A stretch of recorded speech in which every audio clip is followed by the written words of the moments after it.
Salut à tous, bienvenue sur Phone Android. Aujourd'hui, on va parler d'une tablette. Je crois que ça fait un petit bout de temps qu'on n'avait pas parlé de tablettes sur la chaîne. Et habituellement, si on parle principalement des tablettes, notamment de chez Samsung, il y a une marque qui revient de plus en plus sur le devant de la scène avec des produits vraiment intéressants. J'ai nommé Lenovo. Et aujourd'hui, ils nous ont prêté cette petite tablette, la Lenovo YogaTab 13, qui est la plus haut de gamme qu'ils puissent proposer à ce jour. Elle a d'ailleurs été présentée lors du Mobile World Congress.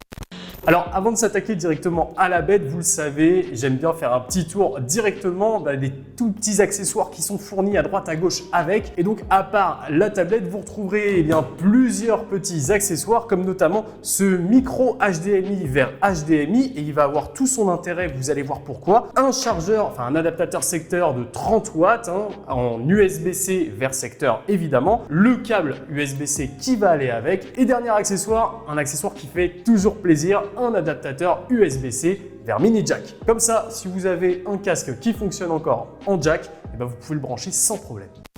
Bon, maintenant qu'on a fait le tour de ce qu'il y avait dans la boîte, je vais mettre tout ça de côté et on va s'occuper de cette petite bête, la Lenovo YogaTab 13. Alors, elle a déjà quelque chose de différent par rapport aux tablettes qu'on a l'habitude de voir. C'est ce petit renfort là à l'arrière, juste ici, qui est circulaire. Et déjà, très bonne chose, c'est que ça facilite la prise en main puisque vous avez moins les doigts crispés à cause de la finesse de la tablette. Ça, c'est plutôt cool. Face avant, vous vous en doutez, un grand écran, 13 pouces ici. Sur la gauche, rien de spécial si ce n'est un petit micro ici. Sur le haut, vous retrouverez deux haut-parleurs et deux micros, mais ça, c'est principalement pour la réduction de bruit. Et de l'autre côté, vous retrouverez également un micro et puis les boutons classiques de déverrouillage et de contrôle du volume. Chose intéressante, c'est sur cette petite base là que je vous ai montré précédemment, de chaque côté, vous allez avoir une connectique. D'un côté, la prise USB-C qui va vous permettre de connecter directement votre tablette à votre ordinateur pour transférer des fichiers ou la recharger tout simplement. Et de l'autre côté,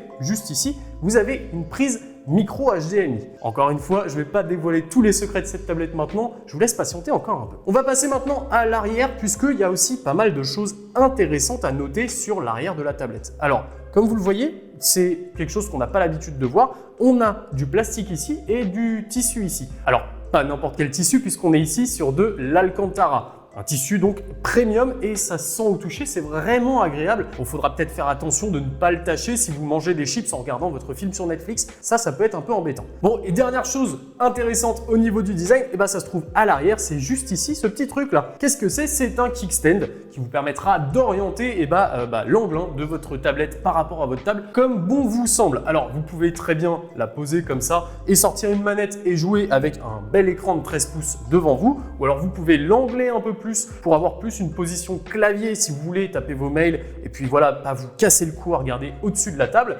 Ou alors, vous pouvez le refermer et bénéficier d'un autre angle. Voilà, c'est vraiment comme vous le sentez. Ou alors, dernière solution qui est intéressante. Par exemple, dans les voyages en train, vous savez, devant nous, on a toujours un petit accroche manteau, un petit truc pour poser ce qu'on veut poser dessus. Vous pouvez poser directement votre tablette et la suspendre et l'utiliser comme un petit écran tranquillement. Un design qui, somme toute, est vachement sympa. Côté dimension, pour ceux que ça intéresse, la tablette fait 29,3 cm de large pour 20,9 cm de haut et son épaisseur varie de 6,3 mm ici jusqu'à 2,4 cm ici, mais avec le petit renfort qu'on a en bas, c'est normal. Mais elle reste somme toute relativement légère puisqu'elle pèse à peine 830 grammes sur la balance, ce qui est plutôt confortable.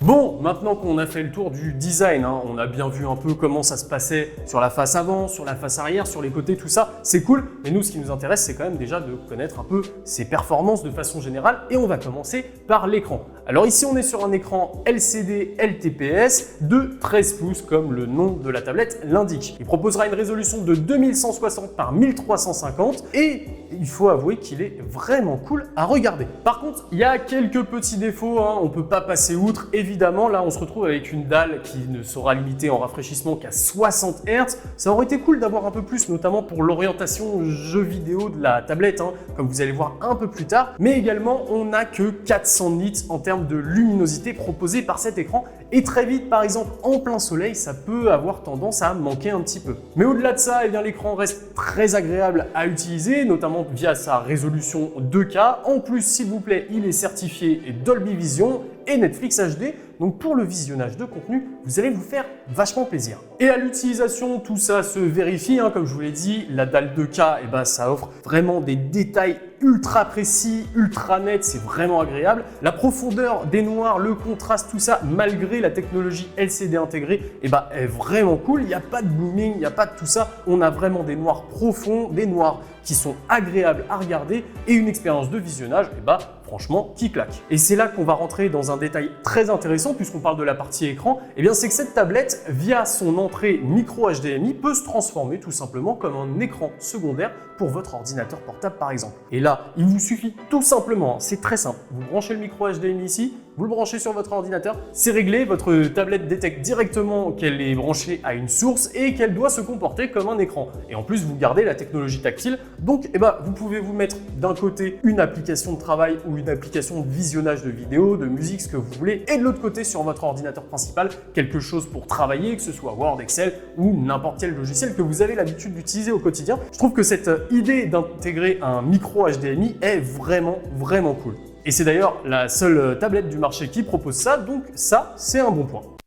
Deuxième partie que je veux aborder absolument avec vous, c'est la partie son, puisque cette tablette a des haut-parleurs signés JBL s'il vous plaît. Et comme pour l'écran, ils n'ont pas fait les choses à moitié, c'est JBL et en plus c'est Dolby Atmos. Donc vous allez pouvoir profiter d'une expérience, si vous regardez vos films ou que vous jouez à vos jeux vidéo, vraiment convaincante. Vous avez 4 haut-parleurs sur cette tablette, donc 2 en bas qui sont cachés discrètement dans le renfort et qui sont idéalement placés en haut et en bas, vraiment pas là où vous auriez tendance à venir mettre votre main. Donc si vous tenez votre tablette à la verticale, il n'y a pas de souci, vous ne masquerez pas les sorties de son. Vous avez également 2 autres haut-parleurs qui sont à l'opposé tout simplement, donc 2 ici et 2 là, qui vous permettent tout simplement, dans tous les cas, de ne pas avoir la main qui traîne sur les haut-parleurs et de délivrer un son étouffé. Et d'ailleurs, la qualité de son, on va en parler un petit peu puisque vous avez vraiment un son qui est très propre pour une tablette. C'est assez rare de voir une qualité de son aussi agréable, donc ça vaut le coup de le notifier. De façon générale, même à plein volume, j'ai pas détecté de saturation quand j'ai testé la tablette, ce qui est plutôt cool.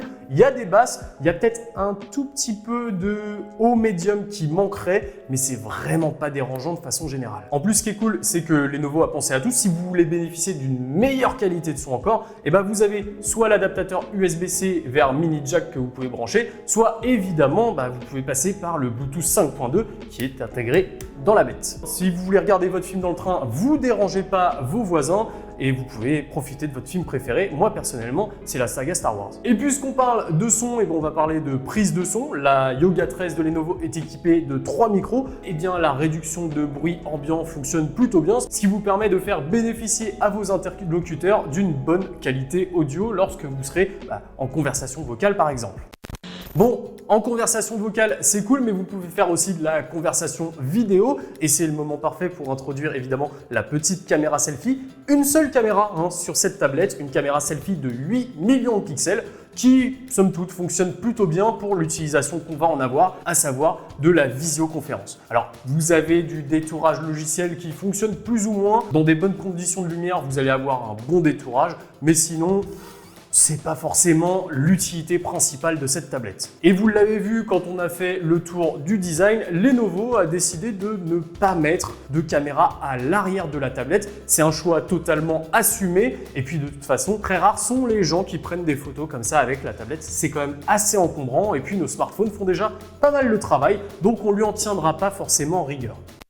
On va parler un peu de l'environnement et ce qui est cool avec Lenovo, c'est l'absence de la surcouche, enfin la quasi-absence de surcouche parce qu'il y en a quand même une, mais elle se montre très discrète. Il n'y a aucun bloatware du constructeur de base sur la tablette. Vous allez pouvoir par contre retrouver des applications préinstallées qui sont utiles, comme par exemple Netflix, Amazon Music, bref, voilà, les standards, mais aussi des applications de productivité de Microsoft comme OneNote par exemple et Office 360. Ça, c'est plutôt cool, vous avez vraiment tout de près pour en profiter quand vous déballez la tablette. Et une autre chose très intéressante, c'est le Google Entertainment Space. Et c'est la première tablette, il me semble, à l'intégrer. Ça vient se trouver juste sur le côté ici. Et qu'est-ce que c'est ? C'est un nouvel espace créé par Google qui vous permet de transformer grosso modo, on va simplifier, votre tablette en Android télé avec un endroit localisé où vous allez pouvoir retrouver l'ensemble de vos séries en cours, l'ensemble des catalogues de vos différents services de VOD, mais aussi vos jeux, vos livres numériques, bref, tout ce qui va être relatif à l'entertainment, au divertissement, et ça se retrouvera directement ici. Et il vous suffit tout simplement de vous connecter sur vos services de VOD pour que Google synchronise l'ensemble et que vous puissiez directement retrouver votre contenu sans avoir à ouvrir l'application, rechercher, vous rendre compte qu'en fait c'était pas sur Netflix mais c'était plutôt sur Disney+, fermer l'application, ouvrir Disney+, rechercher votre contenu et enfin pouvoir regarder le 18e épisode. Il y a un point primordial dont on n'a pas encore parlé et on va l'aborder tout de suite, c'est évidemment le côté hardware et performance. Et ici, on est sur un processeur plutôt cool puisqu'on retrouve un Snapdragon 870 de chez Qualcomm soutenu par une partie graphique Adreno 650 et on retrouve à l'intérieur 8 Go de RAM en LPDDR5 cette fois-ci. Ça y est, la transition commence à arriver.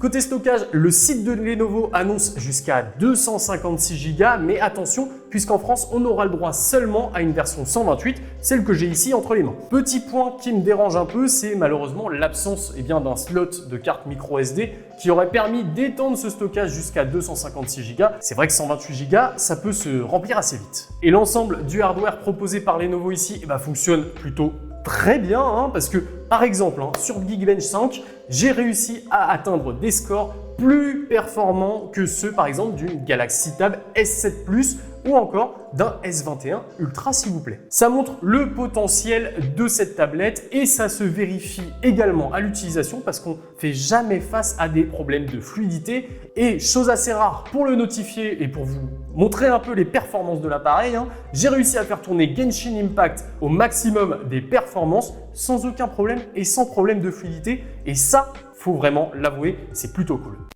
Continuons sur ce qui se passe à l'intérieur, je ne vous en ai pas encore parlé, mais on va en parler tout de suite. La batterie, puisque là on est sur une grosse batterie, 10 000 mAh pour une autonomie annoncée par le constructeur de 12 heures. Et alors les chiffres se vérifient plus ou moins dans la pratique. Personnellement, en jouant beaucoup, en regardant un peu de vidéos, en naviguant sur internet et l'utilisation classique d'une tablette, j'ai réussi à la faire tenir 11h, 11h30, ce qui est plutôt cool. Après, il y a quelque chose qui est un peu moins cool, c'est le temps de recharge, mais vu l'autonomie, il faut faire avec. Il va falloir compter avec l'adaptateur secteur de 30 watts fourni aux alentours de 2 heures pour une recharge de 0 à 100%. Et Lenovo l'indique sur le site, pour passer de 0 à 80%, il vous faudra 1h30 environ. Comptez une petite demi-heure pour les 20% restants, histoire de partir à bloc pour votre journée de travail ou de divertissement si vous êtes en vacances. Petit point connectivité, parce que ça peut en intéresser certains. On est ici sur une tablette qui va vous proposer quasiment tout ce que vous rêvez sur une tablette. Vous allez avoir du Wi-Fi 6, donc sur la norme 802.11 AX, mais également du Bluetooth 5.2, donc avec une latence très faible et une consommation d'énergie tout à fait respectable. Par contre, petit point qui personnellement me dérange, on est là donc, comme je vous l'ai dit, sur un Snapdragon 870 qui a été beaucoup vendu pour sa compatibilité 5G et Lenovo a décidé de ne pas rendre la tablette compatible avec le réseau cellulaire. Donc en déplacement, vous allez être un peu confronté à ce problème-là. Vous pourrez passer par le partage de connexion à la limite, mais vous savez que ça peut potentiellement impacter un peu le débit. Donc avantage d'un côté, puisque ça réduit un peu le coût d'achat, mais inconvénient, et c'est aussi un peu étrange puisqu'on est quand même sur un produit pensé pour la mobilité et ne pas pouvoir profiter d'une connexion cellulaire est, à mon sens, assez dommage.